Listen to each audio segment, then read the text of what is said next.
This is Rock Talk with Mitch LaFon. Mitch LaFon. Welcome to this episode of Rock Talk with Mitch LaFon. On this, yes, I am going to say it again, Mitch, a marathon month. And you know, the only thing that sounds better, and yes, I said it a couple of days ago, Mitch merch. Nothing greater than some Mitch merch, which you can get at loudtrax, TRAX.com. Do check that out. But enough with the gratuitous plugging. Today's guest is the one, the only Cherie Currie. She's got a new album out with Brie Darling called The Motivator. And I certainly encourage you to check that out. It is coming out August 2nd, I believe. And before we get over to Cherie, and it was a great pleasure to talk to her, I have to say she was absolutely delightful. We talked about her wood carving, chainsaw wood carving. My Lord, I mean, I look at a butter knife and I get scared. So can you imagine, cutting with a chainsaw? We do talk a little bit about the Runaways, the new album, Brie Darling, and all that wonderful stuff. But before I get over to Cherie, on Twitter, my Twitter is at Mitch LaFon, by the way, I got a question from a fan that said, what is the one band that I think should have been bigger and just didn't get to that next level for whatever reason? Without hesitation, I said Thunder and Honeymoon Suite. Now, those two bands, they have the musicianship, they have the singers, they have the songs. And for whatever reason, Thunder, you look at their first two albums, Backstreet Symphony and Laughing on Judgment Day, absolute classics. As good as anything Def Leppard has ever done, as good as anything Bon Jovi has ever done. Danny Bowes, the singer, voice of an angel, couldn't get over into the North American market. It is unbelievable. Now, the band took a little break. It came back in 2015 with the album Wonder Days. Terrific. Rip It Up in 2017. Terrific. Still tours the UK, still tours Japan. Easily plays to 3,000 to 5,000 people a night. And you mention it to bookers here in North America, don't have a clue as to who you're talking about. In Canada, we have the same kind of band, Honeymoon Suite. Guitarist Derry Green plays like Eddie Van Halen, wails like Eddie Van Halen. He could be in a Van Halen cover band, or he could jump in and replace Eddie on a Van Halen tour, and you'd be hard pressed to notice. The guy is a monster, and of course, and by the way, a couple of years ago, back in actually 2013, they did a cover. Honeymoon Suite did a cover of Kiss's "Reason to Live" for this A World with Heroes Kiss tribute that I had put together to raise money for a palliative care home, and it is only available now via iTunes. In 2013, it was a lot different in terms of getting music all over the place. You couldn't just put it somewhere and then it would be on Spotify and this. It was a little more complicated. Anyway, it only exists on iTunes, and I'm assuming if it's on iTunes, it's on Apple Music. But their first album, Honeymoon Suite, with songs like New Girl Now, Burning in Love, Stay in the Light, absolutely Wave Babies, just absolutely great pop rock, if you want. And then the big album, The Big Prize, Bad Attitude, Feel It Again, What Does It Take, and the I don't want to call it a duet, but they worked with the guy from Jethro Tull on a song called All Along You Knew. Came out in 1986, I guess it was. One of my favorite songs ever. All Along You Knew is absolutely glorious, or delightful, or terrific, or fantastic, whatever adjective fits. And both bands, Thunder and Honeymoon Suite, which if I ever win the lottery and I have money to spend, I'm going to throw a show here in North America, here in Montreal, with all these bands that no promoter is going to bring over, And I'm just going to make it free for everybody. You just have to show up. I'll say, hey, on August 10th, 2021, there will be a show featuring Thunder and Honeymoon Suite and Gothard and Gothard, as they like to say, and all these bands, and anybody can come for free. Or maybe we'll make it a charity event. And you have to bring some perishable goods or something. Anyway, boy, would I love to do that. But these two bands, if you haven't checked them out, and, if you live in the States or even Canadians who don't know Thunder, go check out their albums. Pull out for okay, so I'm going to make some recommendations. If you want just sort of a Def Leppard, Bon Jovi, sort of big arena rock, start with Thunder. Start with Backstreet Symphony. Then maybe go on to Laughing on Judgment Day. If you want to see what the band is up to in the 2000s, go over to Rip It Up, and then over to Wonder Days. As for Honeymoon Suite, start with The Big Prize. And if you like that sort of Van Halen guitar thingy, go over to Racing After Midnight. And then go to Honeymoon Suite. And then in 2008, they put an album out called Clifton Hill. Now, the interesting thing about Clifton Hill is that their manager-producer at the time, Tom Tremuth, sent me the album with a track listing, and I played it, and it just had no flow and no pace, and so I threw it in the iTunes, and I resequenced it, and I wrote Tom, and I said, dude, you've got to listen to the album with this sequence, with these, 1 to 12 or whatever. I said, it flows better, it sounds better, it's more interesting, and he listened. And he wrote me back and he said, yeah, that sounds right. Anyway, the album ended up being put out with my track listing suggestions, or my sequencing, whatever you want to call it. Anyway, enough about that. Do go over to my Twitter and maybe suggest some bands that should have been bigger and maybe that I should check out. You can find me at Mitch LaFon. And now let's get over to Cherie Currie. We are going to talk about the new album, The Motivator, and all kinds of other stuff. Here is the one, the only, and an exceptionally nice person, Cherie Currie. We are speaking to Cherie Currie. The new album is The Motivator, out in August 2nd to be precise, via Blue Elan Records. Bonjour, Cherie. How are you? Well, it's Cherie, Mitch. Well, but I'm French. It's Cherie. Yeah, no, I'm up in Montreal, so I have a. Cherie. Yeah, it's very French. I have a French way of saying the names, but just a great pleasure to talk to you. I have followed obviously the career since the Runaways and all that, and it's just a great pleasure to finally get you on the phone. I know you've done work on the Shameless album and all this other stuff, so it's nice to finally talk to you. Well, thank you. The feeling's mutual. So, let us talk about this album, The Motivator, that is coming out in August. First of all, it is with Brie Darling, or as we say in Quebec, Brie Darling. Right? No, there's no French pronunciation of that. But talk to me about this collaboration. How did you and Brie get together? Well, it was a fluke. I was asked to participate on the Fanny Walks the Earth album. There was a song that Brie had written called When We Need Her. She brought in girls from the Go-Go's, and I was one of the people that, they wanted people that kind of broke the ice a little bit as far as female musicians, rock artists, whatever. And I got to listen to the song ahead of time, and I just was blown away by her vocal. I just thought she was the best vocalist I'd heard in a very long time. So when I went into the studio with all these other gals, I just had to tell her that. And, of course, I think that kind of took her back a little bit because, unfortunately, women just don't give each other compliments like they should, and it's too bad. I was raised that way. I just say it as I see it, and she, to me, was just an amazing artist.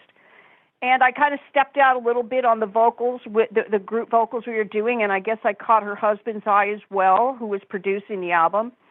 And they had me do a solo session for that song on another day, and then he just kind of threw out that we should make a record together. And, of course, I hear that all the time, and I just was sure. I was actually selling my house at the time. I was in escrow for some land up north, and I was going to leave this business. I mean, gone, and build a couple cabins and chainsaw carve and relax and enjoy my life. I wanted nothing to do with this music business anymore. I'd been touring on a record that never came out until lately, and just my whole life changed. Brie and I started recording together, and I really realized that there was something very special there. And it took me from being gone out of this business to really realizing that this was something that I could not go away from this. This was a gift that I really had been looking for in my life. And just had the best time. It's the easiest record I've ever made.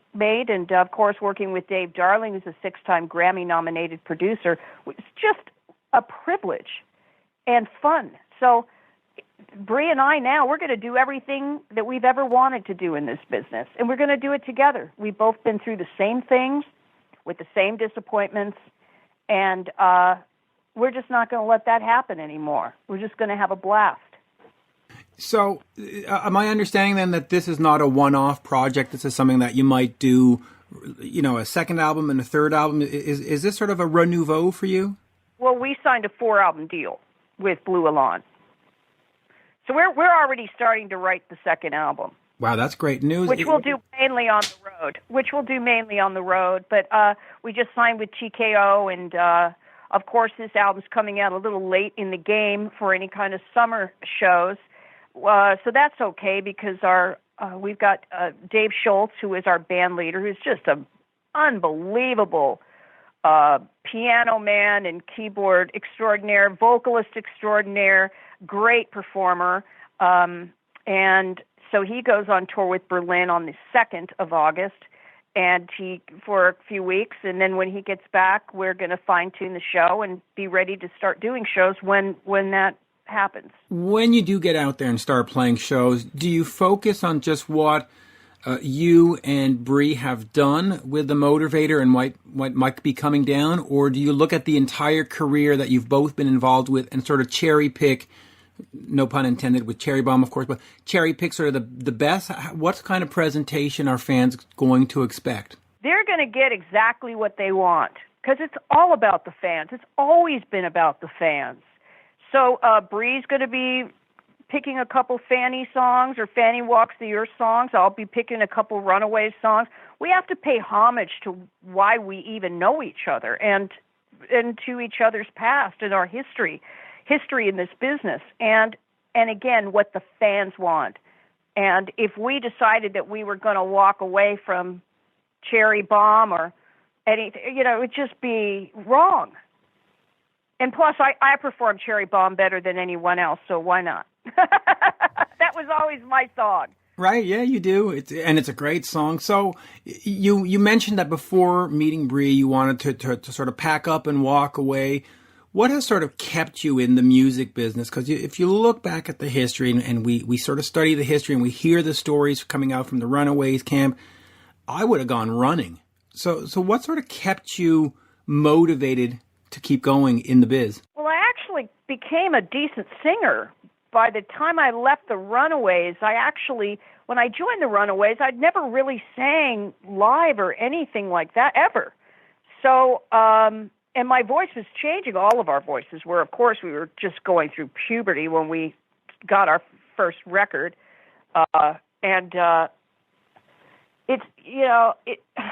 Wow. I just went blank. I don't even remember what the question was. Well, the question was, because, when we hear the stories, and I'm not going to start repeating them, but when we hear some of the stories about the Runaways... I remember now. What kept me in the business? Sure. Well, the thing is that it was in my blood. By the time I left the band, it was already deeply a part of who I was. I learned who I was on tour with those girls. On every stage that I ever performed on, I learned more about who I was. Because, again, being a twin, you know, you never quite know who you are. It's always you and your twin sister, and she was the more popular one. I was kind of the runt and not popular. So being a twin isn't always a great thing. It's a struggle. So I was able to find out who I was, not just being Cherie Currie's twin sister. You know, once I was in the business, it was always going to be a part of my life, and I was always asked to either guest on records or guest live on stage with other bands, and so I never let go of it. I continued to write and record, and then I became a drug counselor and a fitness trainer, and then I got married to Robert Hayes and had a beautiful baby boy who's now 28 years old, who's an amazing Jake Hayes, who is an amazing musician and singer and stage person. He actually toured 4 tours with me in the U.S. But to be honest, when I made this record, Boulevards of Splendor, Matt Sorm produced it for Blackheart. Kenny Laguna was my manager at the time, and I opened for Joan at Pacific Amphitheater, and then it was such a great show, and I never worked again. They never let me for 2 years. They let me sit, and they never put the record out. 9 years later, now they put the record out. But, you know, I decided to go on tour on my own to push that record, even though there wasn't any record to sell. But it was such a disappointment to me, and I felt so betrayed by it that by the time I was finished, the last tour I did was in Australia. I came back and I just wanted nothing to do with the business anymore. It just was too painful of an experience. So meeting Brie and Dave and making this record and actually truly enjoying it. And, you know, there's just so much camaraderie and sisterhood in it. And that it was everything that I ever wanted in the Runaways has come full circle with Brie. And everything she ever wanted in Fanny has now come full circle with me. And it's just it's a match. It's a miracle for me to where I can't wait to get on stage now. I was done. I really was. But I think the beauty of it is that it's going to show other people that think their lives are done and thinks that there's not another chance for them, that there is. You know, it took me giving up entirely for this gift to come my way, I believe. And so I can never say that it's over, because it just isn't. If the universe says it's not over, it's not over. Yeah. And I'm definitely not over, and Brie's not over. In fact, this is going to be the best time of our lives. Musically on this, on the 4-album deal, do you feel any kind of pressure to put out a certain sound and be, well, we need another Runaways album, or do you create a new sound that's going to be sort of throughout the 4 albums, or are you really sort of looking forward to exploring and every album will be its own moment and its own space? The latter, for sure. I mean, the thought of even putting out anything that remotely is, Runaways, of course, you're talking about 15, 16-year-old girls that could play 3 chords, or most of the songs were only 3 chords. The beauty of the Runaways is that kids can learn those songs easily and sing to those songs easily. Not like television today with American Idol and The Voice, which I think really destroyed so many young people's dreams if they feel that that's the way they have to sing to be somebody. I mean, Bob Dylan never would have made it. Mick Jagger never would have been brought in. People would have been laughed off that stage. It's just so sad that so many extraordinary young people with talent probably will never be heard because of shows like that. They're entertaining, but unfortunately, in today's age with social media and so on and so forth, it's just I'm so glad I don't have to grow up in this particular time and space. I was extraordinarily lucky. You sound like you're very young, but I was extraordinarily lucky to grow up in the late 60s and 70s where just dreams were there for the taking. Now it's just way too much pressure, and it's hard for kids to be themselves because they don't think they're going to be accepted as such. So, and thank you for the compliment. I'm actually 50, but I'm glad I sound young. Oh, no. You do. You sound, yes, you do. See? Well, Congratulations on 50. You're a mere child. I know.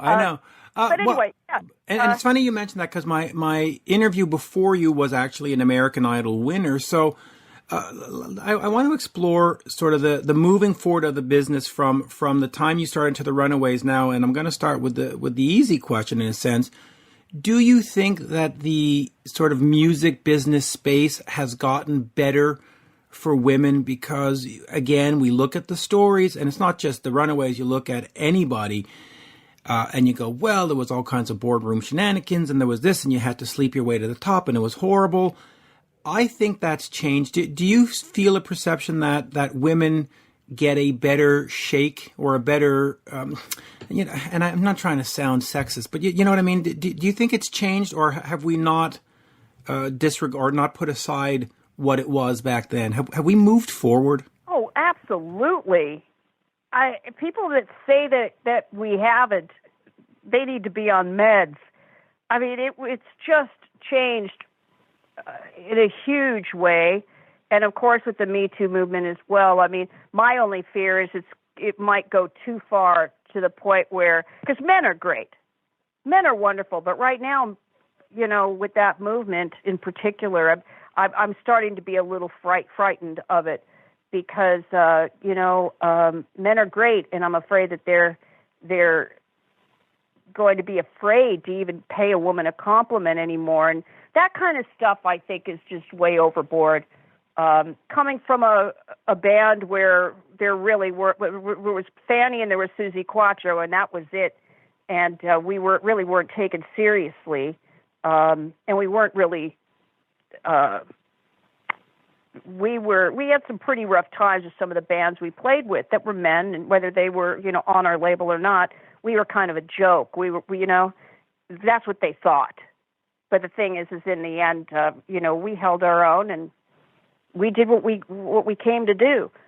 But I think that women, again, it's about your own self-respect. I think this whole group mentality can, in the end, in my opinion, be detrimental. It's not just women. It's whether it's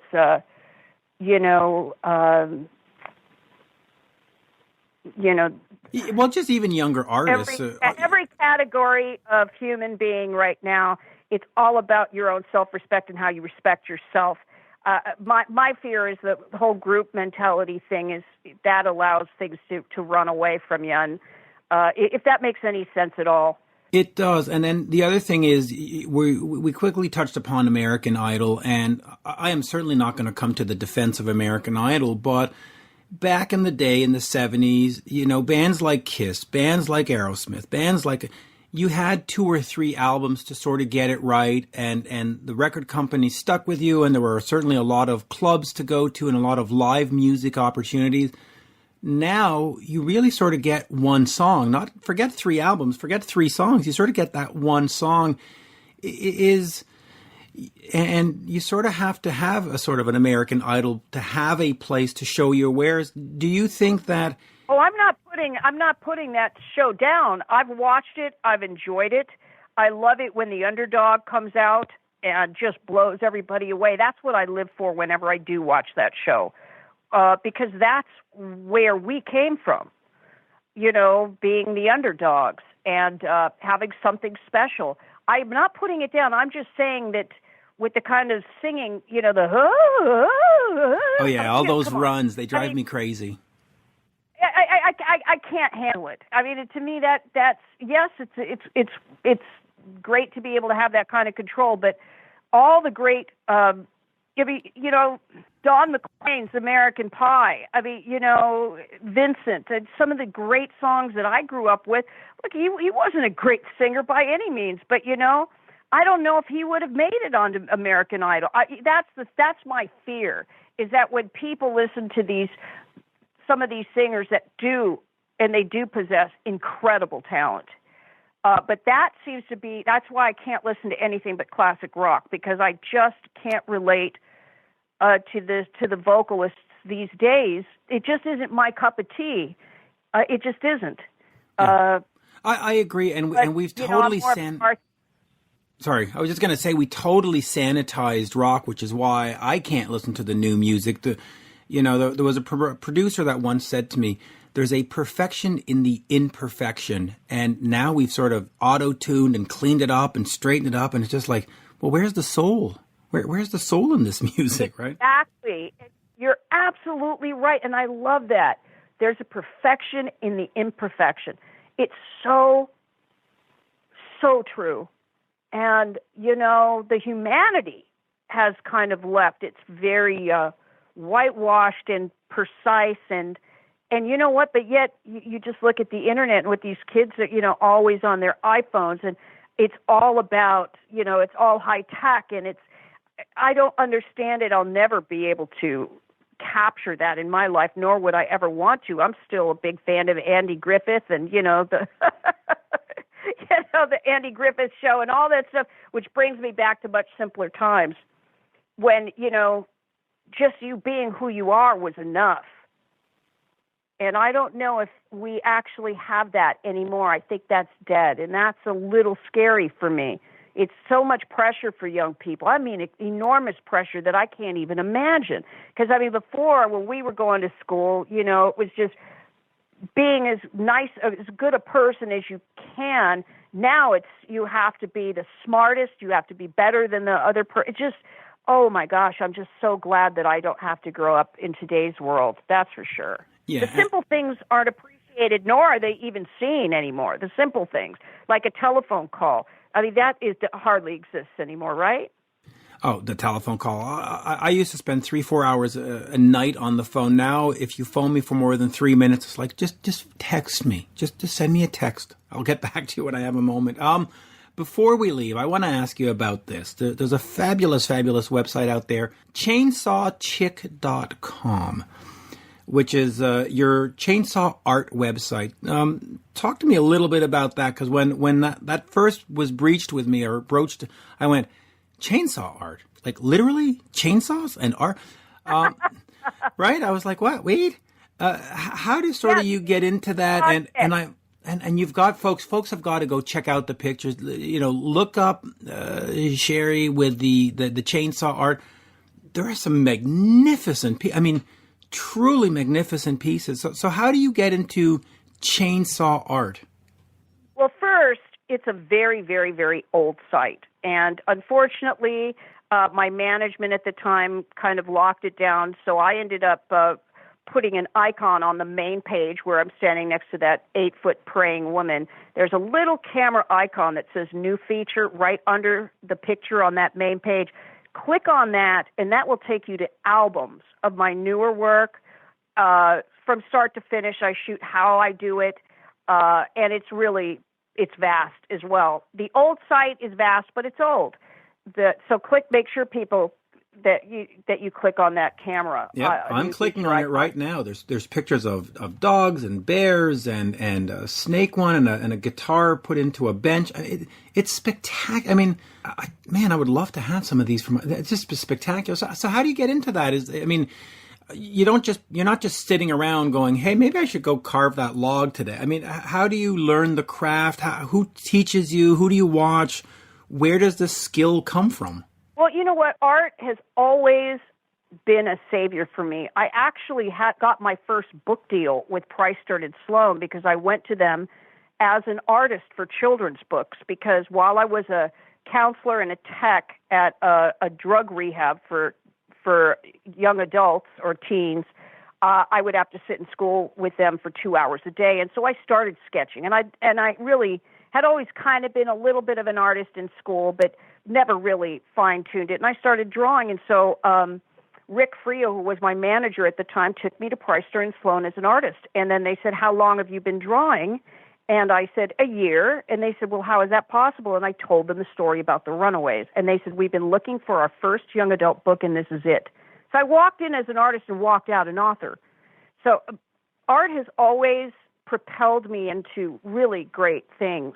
So I went from sketching to painting, and I had painted a steer skull on a oak tabletop that I found in somebody's trash, and I just wanted to carve it out, a 2-dimensional relief carving.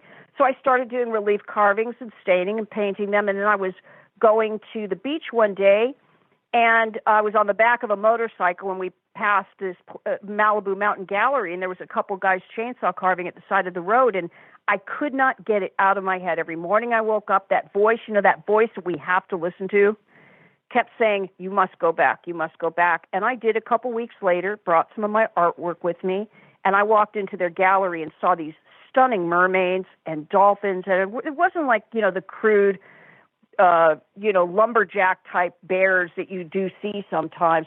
This was art. And that voice said, you can do this. And so I turned to Rio, who was the owner, and I said, I want to learn to chainsaw carve. And he looked at my art. He goes, we'll teach you. And they taught me how to not kill myself with the saw, which is great. But it's very difficult to be able to, even though I've taught people to carve, it's really something that either you see it or you don't. And it's not easy when you start to get that 3-dimensional carving done. But once you master that, by 2005, I was competing in a lot of competitions, in Pacific Northwest, and winning these competitions, but placing in them. And I started a business, and I've had 2 galleries myself, and it's just something that I love. In fact, when I hang up with you, I'm going out to carve this story Indian that I'm doing. I only do special orders now. Well, I'm amazed because I look at that, and I'm scared just to cut a branch in the backyard. So I can't imagine. And I know we're running out of time, so I'll finish with this. If you could just look back for a second to that first Runaways album. You look at the first song, first side, Cherry Bomb. It has lasted for now, 43 years, I guess, right? Is that is my math correct? Or maybe 50? Yeah. Just, you're young, you have this first album out, you've got this song that has now lasted for 43 years. How do you sort of look back at that and sort of take stock of it? Because, you were young and inexperienced, but yet you've got one of these classic songs that have, what's sort of your memory of that first album and the 40 years that came after it? Well, Cherry Bomb never would have been written had I picked a different Suzi Quatro song to do my audition with. I picked Fever, Suzi Quatro's version, to audition for the Runaways. Of course, the girls were not happy with that.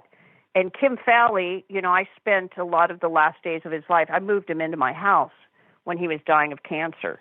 And Kim was a songwriter like no one I've ever known. He brought Joan into the house, and knowing Kim and how he writes, just that flowed right out of his mouth, all the lyrics that he came up with for Cherry Bomb, and he wrote it for me to audition. That's what he felt when he saw me, and so I think had I not walked into the picture, that song never would have been written. And for that to be the very first song I ever recorded with the band is super cool. And the corset, that I realized wearing a corset for that song was going to propel the song forward, which it did. And I was just was about to turn 16 when I recorded that song, and I'm just very grateful. I'm grateful for everything that's happened in my life, good and bad, because I appreciate everything so much today that, if I could talk to that girl at 15 years old, that scared girl that was so intimidated and frightened, that, hey, you know what, this is really going to be okay. You're going to have a great life, and you're lucky. Yeah, and that's the way I feel.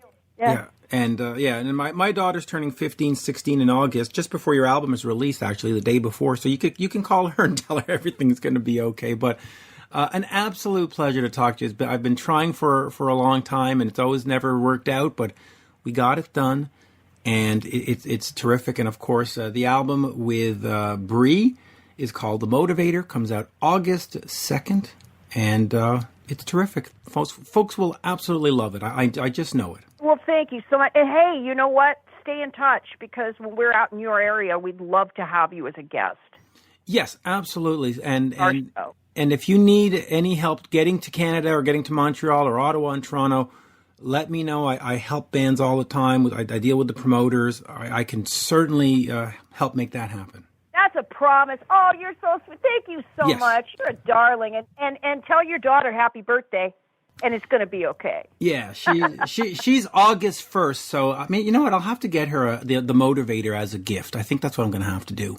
But I do encourage folks to get it. Yes. Well, you know what? Reach out to Ken, and giving your address, and I'll send her a photo and my book that I wrote, which is rare. I mean, I have the last copies of the very first paperback that Price Sturgis Sloan put out, which is for young adults. Of course, I rewrote the book when the movie came out. I made it an adult book. I told the stories I couldn't tell in this young adult book, but it's a really great read.